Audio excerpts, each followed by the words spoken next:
In one of my first videos on my channel, I talked about the Switch 2 drama, like there was the defenders and then the haters, and how each side just got way too extreme, just got way too toxic. And that was just a week after the Switch 2 came out, so it's been 5 months now, but I don't know if I want to say things have gotten worse, but they definitely haven't gotten better, and I just want to talk about that today. And if you're new to this channel, this is my backup channel. This is where I just talk about topics I want to talk about, just no editing, just me talking about it. Like just my unfiltered thoughts on different topics, and today, as you can tell by the title, it's about the issues with Nintendo fans. So this is not everyone, like this is not about you. If this doesn't describe you, it's not about you. This is just about people who either are toxic to other people because they're just so loyal to Nintendo, and I'm also going to talk a little bit about Nintendo haters a little bit. So this really started with like the Switch 2 pricing and Mario Kart World, like the pricing of that, the quality of that game. And since then, there's been less debate about that, but it's still been going on.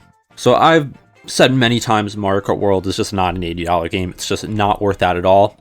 And when someone disagrees with that, they have either two rebuttals they use. The first is that it's quote-unquote not an $80 game because you could get it for $50 with the Switch 2 bundle. And while it is true, there's plenty of people who just did not get it with the bundle. Either they got the $450 Switch or they got a different bundle. So I don't think it's fair to just criticize them. And then there's people who say that the game is worth it. They say that inflation causes prices to go up, obviously, so $80 is justified. But if you look around like the industry, the video game industry, most games are still not $80. So it's Nintendo trying to set that like as a precedent. And fortunately, as of now, it seems like it hasn't really caught on. Like there's been a couple other $80 games, like Nintendo themselves has had a few that are quite ridiculous, like the Switch 2 versions being $80. I think Borderlands 4 was $80, but for the most part, you can buy new games, like new AAA games for $70. But instead of being able to have like a reasonable debate about if Mario Kart World is good, if it's worth the price, and really about all these other games, I just hear like a lot of just toxicity. Like people just do not want to hear that someone has a differing opinion than them, and they immediately resort to being toxic. I think it's for two reasons. One is that these people are just so loyal to Nintendo because they grew up with Nintendo. They grew up with the figures like Reggie, Miyamoto, Iwata, and they kind of have this parasocial relationship with Nintendo where they feel like someone saying mean things or even criticizing Nintendo is just attacking the company as a whole. Or not just attacking the company as a whole, but just attacking anyone involved in it. And you're not able to have rational discussions with these people. Like they already know what they already believe what they know they want to believe, and you can't change their mind. They're not willing to hear you out. They're not willing to have any sort of respectful debate. They just want to put other people down who don't agree with them. And unfortunately, that is a large part of the Nintendo fan base. And then the other one I want to talk about is people who just have so much nostalgia towards one game that if someone disagrees with them on that, like Mario Kart's a very nostalgic series. If someone disagrees with them on a new Mario Kart, that they just can't handle that because it's a series they love. And it even goes beyond that, beyond new games, beyond pricing, even just having a differing opinion on someone, like especially within the Paper Mario fan base. Like I prefer the original 3 Paper Mario games over the new ones. I don't care if someone prefers that doesn't bother me. But to a lot of people, I've seen there's a really nasty things said to these people. Like people who may prefer the new games for whatever reason. Like I don't agree with it, but I just don't see how that affects me in any way. Like if someone says Sticker Star is the best game of all time, I'd just be like, okay, like why do you think that? They explain, I'm just like, all right, I disagree, but you're entitled to your opinion. But these people will just like attack someone, say, no, you cannot like that game. And if you want, like look at some comment sections in either my videos or other videos where someone ranks Paper Mario games, and you're gonna see stuff like this. And it's not even just that. Like I've seen fans of newer games attack fans of the older games for quote unquote being like nostalgia blind. And while this is stuff that's not exclusive to Nintendo, like you'll find this within any fan base, any console, any system.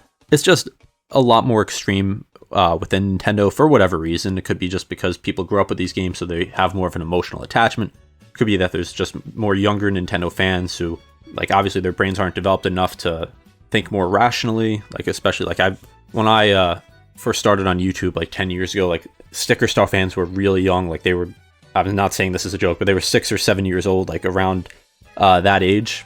So when someone says to like a 6 or 7 year old, I don't like the game you like, they're not going to have the most rational response to that. So that could be a reason. Like if someone's just a very young fan, it could be that someone just simply is not mature. And listen, if it's a kid doing that, like it's annoying. Like they should probably be taught. Like whenever I see someone like that, I try to just tell them like that's not an appropriate way to act. Like try to just respect other people's opinions on games. Because if you teach someone who's young something like that, they're more willing to learn that. Like, I've seen people who have talked about their experiences, like where they've done stuff like this at a younger age and then matured and realized that it's just not right. But when I see like an adult, especially like, I feel like it's not even people in their 20s most of the time. Like, it's mostly people in their 30s and 40s who do this. And I'm not saying that everyone in the 30s or 40s does this, but I'm saying the majority of people I see do this are that age. But they just have like this better than you attitude, some of them. Like, since they grew up with these games, like some of the older games that like someone my age or younger just wasn't born yet when it came out, like, they have the ultimate opinion. Their opinion means more. And that's just another issue with it, like with the aging Nintendo fans who just want to put down people who like newer games, because you're not allowed to do that. You have to like the old games. It's just kind of sad to see a middle-aged man do that. Like, just enjoy your games, talk about the games you like, talk about the games you grew up with. Say, like, you could even say, like, you don't really like some of the newer games, but there's no reason to attack someone, to put someone else down, especially, like, a little kid who is just getting into the series. Like, is that really what you want someone to think? Like, if they share their opinion on a game, like, they're trying to, like, get more into Nintendo or a specific series, it's just going to turn people away from that. And I just don't think that's good, because Nintendo has a lot of great games, they have a lot of great series, and I think kids should be encouraged to play, like, some of the greatest games. Like, give them a recommendation to play a game. Don't tell them that they're wrong for liking a different game. Say, maybe you haven't tried, let's say someone says Mario Odyssey is their favorite Mario game, and they seem to be young. You could say something like yeah, that wasn't really my favorite game. Like, maybe give Mario 64 a try. Like, it's my personal favorite. Because that way, then they're going to have more of a positive association with that, compared to someone saying, how do you like Mario Odyssey? Like, you obviously weren't around for Mario 64. It's a far better game. Like, you're saying two things that are kind of the same, but in very different ways. Like, for me personally, like, when I've made rankings, I've had people just, like, go off in the comments because of something, and sometimes it's like, okay, I had an unpopular opinion, so it's whatever. But I've had someone tell me that having Zelda 2 as my least popular Zelda game, or my least favorite Zelda game, was an issue, that it's his favorite, that I don't have it at the top of my list. Like, that's not an unpopular opinion to have Zelda 2 at the bottom of a list. Like, there are people who like it, and they're entitled to like the game.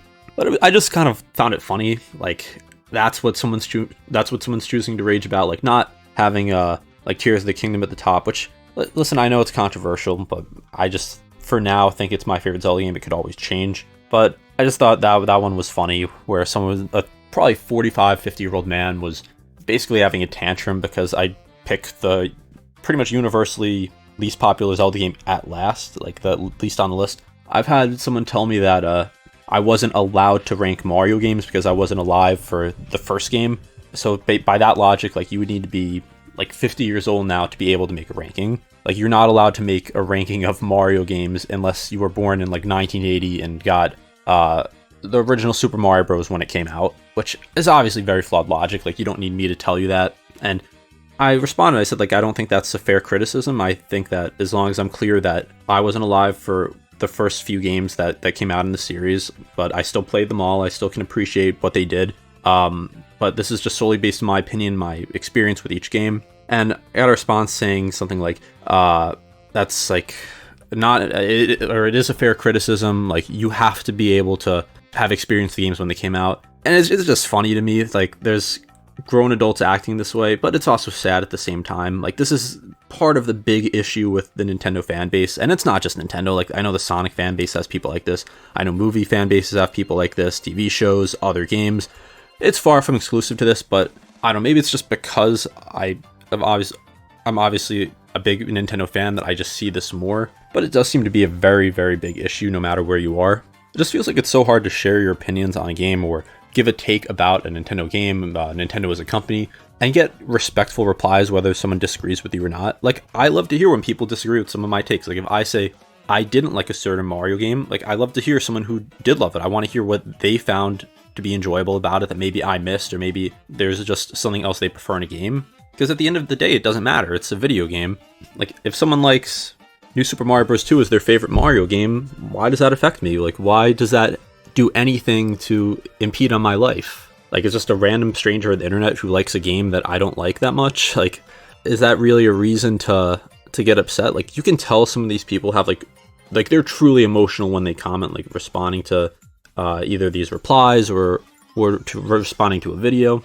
And it's just a big issue with the Nintendo fan base, because a lot of people are not like this. Like, most of the people I'd say comment on my channel are not like this. Like, they just want to enjoy games, they want to hear different opinions on games, and they're able to look at Nintendo as just a for-profit company. They're not looking at Nintendo as a friend who they need to be loyal to.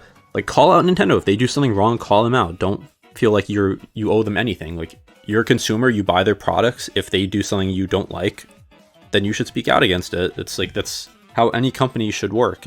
It's not like you should just say, oh, well, I like Nintendo, so I'll give them a pass. And that's kind of all I'm trying to say, is that there's a lot of issues with Nintendo fans who just care a little too much, to the point where they take everything personal and they just will not let anyone disagree with them.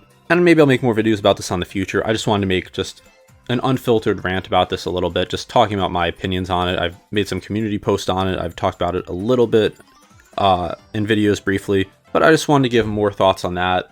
And let me know any experiences you've had with people like this. And this is not going to solve anything. Like, if they're watching this video, they probably already commented disagreeing, or they already clicked off. This is more just like, this channel is just for me to either rant or just talk about a topic that I have a lot of thoughts on. So that's all this is. If you're new to this channel though and want to hear more of my takes, I probably want to upload to this maybe like a couple times a month, just if there's a topic I don't want to make like a full video on. If you think that you want to hear some of my thoughts in edited videos, like scripted videos, check my channel link in the description, and be sure to subscribe there as well. Thank you for watching Domani Plus, and I'll see you next time.